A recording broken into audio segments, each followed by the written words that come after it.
Thank you for tuning in to the Electric Church podcast, everybody. My name is Craig.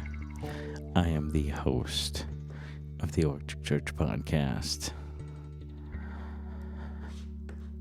I hope you are all doing fine out there. It's April 3rd, 2020. And I think the entire world is dealing with Covid19 and the financial consequences of it, at minimum, if not COVID itself. I think we're all feeling the impact. We're all staying at home, whether we like it or not. We don't have bars to go out to. We don't have restaurants to go out to.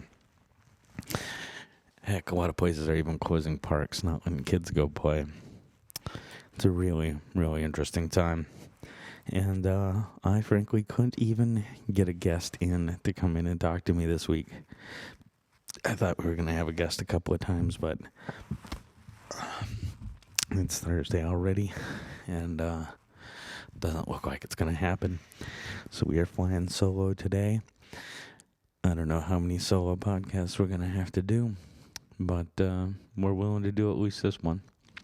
So, all right. Well, since I don't have anybody to interview, basically I thought I would sort of pose a lot of questions to you, the audience, and see if we can get you guys to interact with us a little bit and answer these questions. Start the conversation below, down in the comment section. So, like I said, we're all dealing with COVID-19 or the stay in order or shelter in place, whatever it's called, wherever you're at, or at least the financial consequences of it. A lot of people are out of work right now.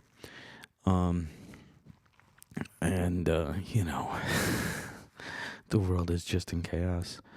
I don't know what to say. The world is so much different right now than it was just 3 weeks ago.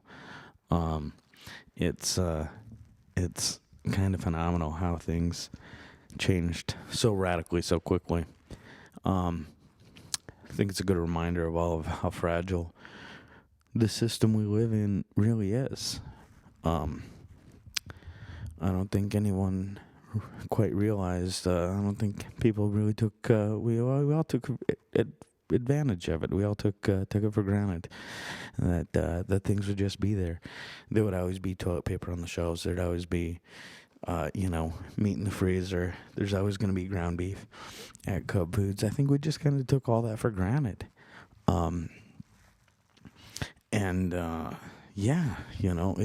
a crazy, fragile system that we actually live in, and it's truly a global market. We are living in a globalized time, and there's just no way around it. There's just the realization of it, and trying to do the best we can to avoid these sort of pandemics in the future. Now, what can we do to prevent those? I'm not in the CDC. That is not my area of expertise, nor do I doubt anybody listening is an expert on that either. But, we're all forced into these situations, and we don't really have much else to talk about at the moment, do we?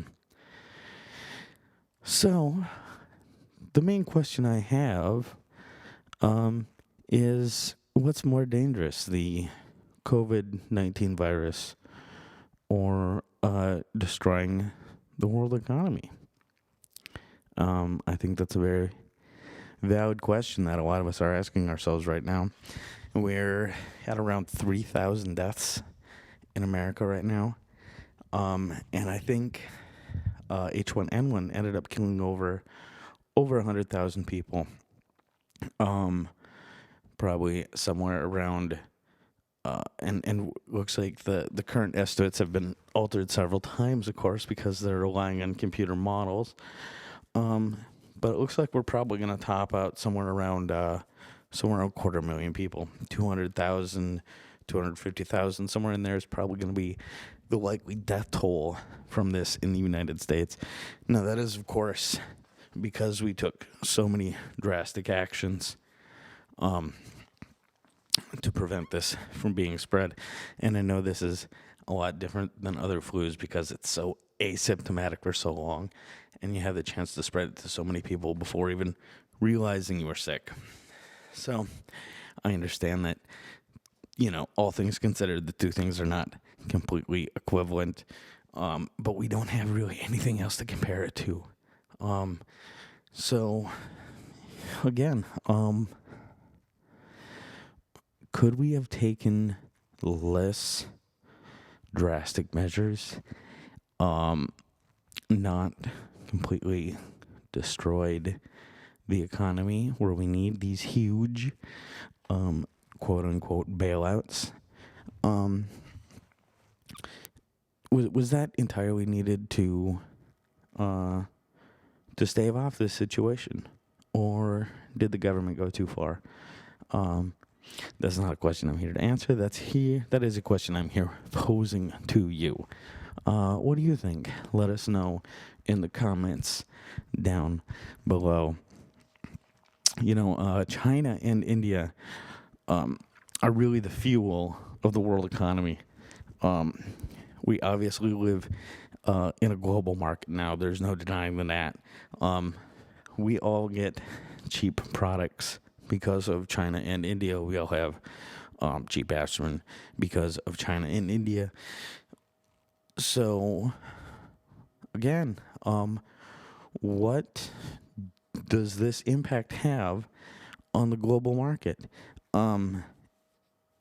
If China and India are truly the fuel that run the engine of the world's economy, what do we do when we run out of fuel?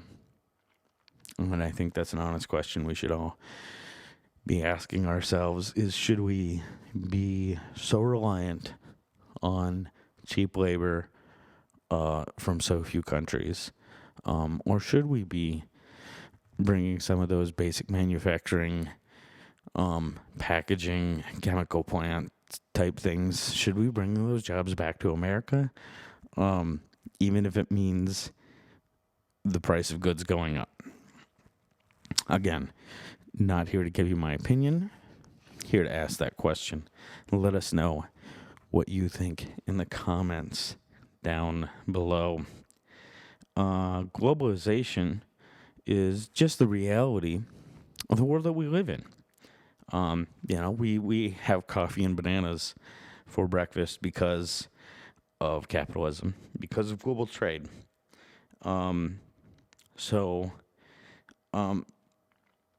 How do nations protect their own citizens and not disrupt commerce to the degree of being unfriendly to business? Because if we are going to change regulations, if we're going to change the way we so quickly get something sent to us from Amazon, and it could very well be shipped from China and repackaged, or shipped from India and repackaged, how are we going to alter our lifestyles to slow down commerce, to slow down the potential spread of diseases? What point is too much? How far is too far? Should tattoo parlors, nail salons, and hair salons be closed right now? Is anybody going to go to them anyway? Again, questions I'm here to ask, not here to answer. Want to know what you guys think? Let us know in the comments down below. There's a lot of stuff. There's a lot of complex layers to all the situations that are going on right now. And how does our society recover from the aftermath of this? How do you think our society is going to change? Not just our government forcefully saying you can't do this anymore in the way you previously did or whatever, but how is our society actually going to change? How are we going to do things differently voluntarily on our own to be more friendly to local businesses, to help spread the stop of these diseases? Is social distancing going to continue? Are warm hugs and handshakes a thing of the past? Let me know what you think down in the comments below. One of the things I was thinking about is after Woodstock '99.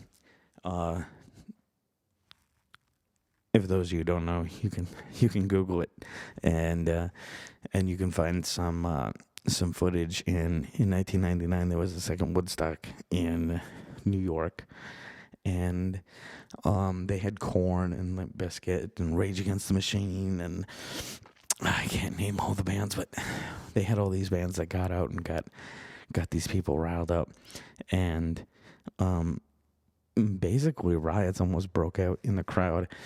And since then, concerts have been different. For the last 21 years, most concerts you'll see, especially big outdoor concerts, you'll see a big partition down the middle of the stage, running all the way down the length of the booth, where they do the electric and, the lights and the sound and everything. And so obviously they're running the cables through there, but they used to just sort of lay this big mat over the top and duct tape it down. Now they actually create a big old partition, and they have security running through there to sort of create this big separator, this big divide, so you don't have this sort of mosh pit in the middle. And you have security running right down the middle of the crowd, and it's just sort of a way that companies changed their own setup, not because of government regulation, but just because they saw the issue with the setup in 1999 at Woodstock, and they didn't want that to repeat. So they voluntarily just went ahead and started making this big partition. So I'm thinking about like that, like what are companies going to do to change the way they provide their service, to alter, just what are they going to do to change now that our society is changing and people don't want to touch each other and we're told not to leave our houses? What are people going to do at businesses? How are people going to act differently, and what are businesses going to do to still bring people in and make them feel warm and welcome? So let me know what you think. What kind of changes do you foresee from businesses after the COVID-19 outbreak? Are we going to continue to gather in groups of thousands? Are big outdoor music festivals kind of a thing in the past? Are they going to be much smaller? Are they going to be one day? Are music festivals gonna go the way of the gas street light? And the steam thrasher, is it just gonna be something that's just old and antiquated, and we're gonna have concerts live streamed to us from now on? Are we gonna have a paywall where we get to see our artists perform live at home every day? What's gonna happen to live music? Let me know what you think in the comments down below. Let's see, what else do I have on my show notes here? Oh, some of the obvious things our society. What are we gonna continue to be sort of as paranoid about illness and about each other as we are right now? Are we going to keep disinfecting everything and carry hand wash everywhere? Are people going to continue to stock up on large amounts of toilet paper and hoard it? What about people? Are we going to become nicer? We're going to become more friendly, more understanding of each other, more open-minded, more willing to listen, less tribal. Are we going to require quarantine for travelers from foreign lands? What do you think?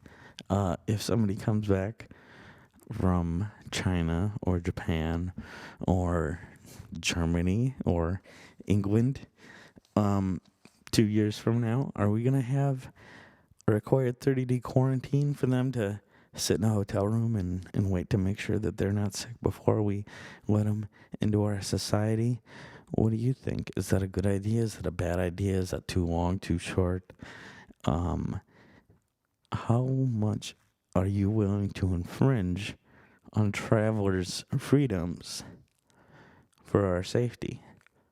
I mean, we still want to be a traveler's destination, right? We still need tourist dollars. We still need people to come here and take pictures of our walls. So, what do you think? Is that a good idea to quarantine travelers, tourists? Let me know down in the comments below. And I think the last thing I have on our list is, how does things change? How does this change the border and the gun debates in the United States? Again, is it still racist to say we should be able to control the points of entry who comes in and out of our country on foot from Mexico or Canada? Or should we just let everybody in?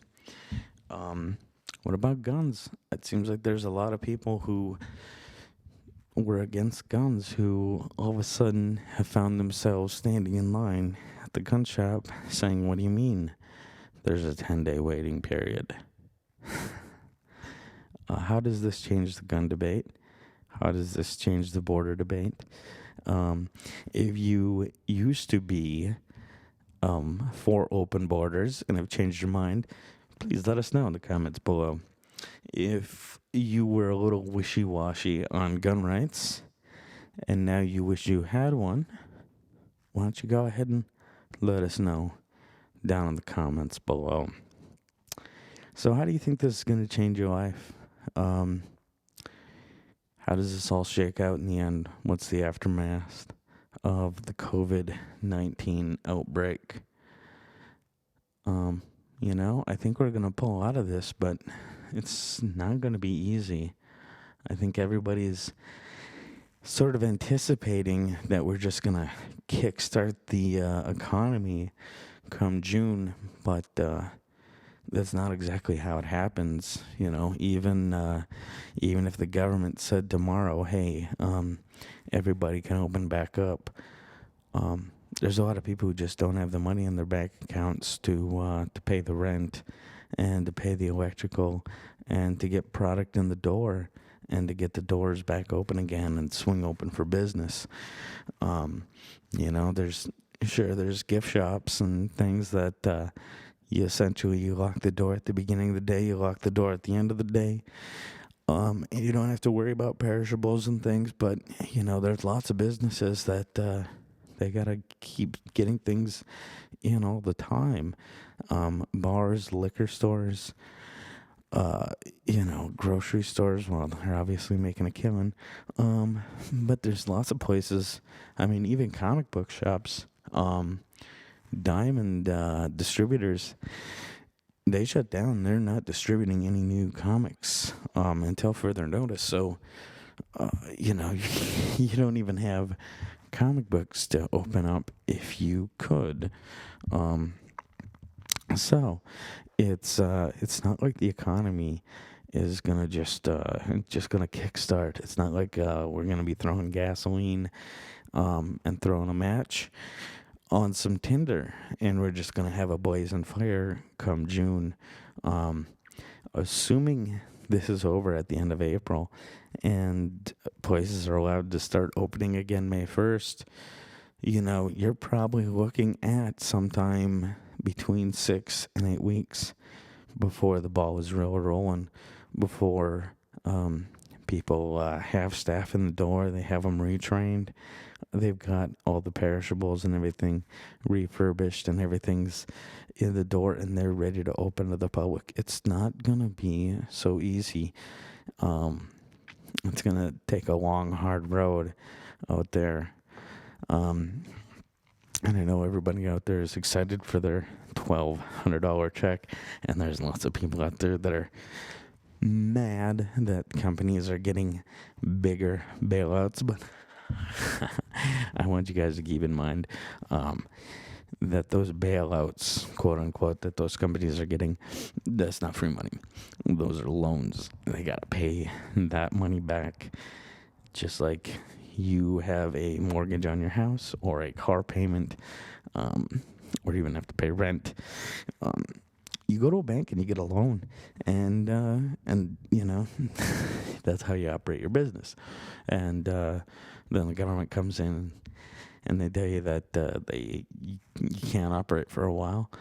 Then the government has to sort of compensate you for that time. And they're not giving us money; they're just loaning us money. So we're able to pay off loans. We're able to pay employees. That money that a lot of people are upset about, that corporations are getting trillions in bailout. Most of that money is gonna go to pay debtors, go to pay payroll, and it's gonna wind up right in the pocket of those people who need it the most. And then the company's still going to pay interest and pay them the whole gosh darn thing back. So before you jump online and get mad about a $2.5 billion bailout to corporations, you might want to look into a little further and find out exactly what's going on with those bailouts. And do a little research into history and find out that the bank and auto loan, quote unquote, bailouts were also loans. They got paid back. Government made money. Plus, they saved all those people's jobs. They saved all those people from losing their houses. Even though I'm a small government guy, I know that sometimes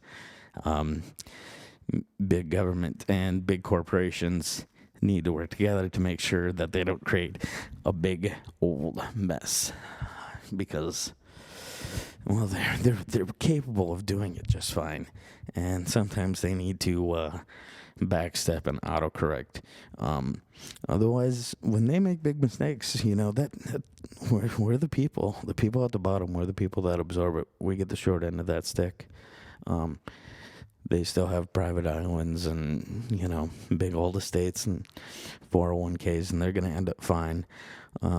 It's the average person who gets the short end of the stick when they make big mistakes that cost billions. So sometimes you just got to let big government do its thing and loan some money to some big corporations. Not that I'm an expert or anything, but I got a small business right now, and if it wasn't for these loans coming down the chute, we wouldn't be able to open the door again. That's just all there is to it. And I got several other friends that are in the exact same position. Running a small business, you have, anywhere from $2,000 to, even a small business, you can have over $10,000 in bills. That's just your monthly nut. You got to come up with $10,000 every month to fork out for electricity, rent, payroll, all those other things. $10,000 is not unreasonable. So, if you got a $1,000 rent and a $200 car payment, and you're paying $300 a month in groceries, and you're upset that you can barely live on $2,500 a month. Yeah, consider yourself lucky. It could be way worse. I assure you. You could have to come up with at least $5,000-$10,000 just to keep the lights on. So, all right. Well, anyways, I hate to leave everybody on a downer, but there's not much uppers these days. So, again, leave some comments. Let us know what you think. How is COVID changed your life? And what do you think is going to happen in the near future regarding COVID and these government shutdowns and loans and everything? When's the economy going to get going again? When are you going to see people back at the beach? Yeah, go ahead and leave your comments down below. Thank you for listening to the Electric Church podcast. Please like and share this episode with your friends. And of course, you can find us on Facebook. Just type in Electric Church and you'll find us. Thanks again. Take care of yourselves and each other.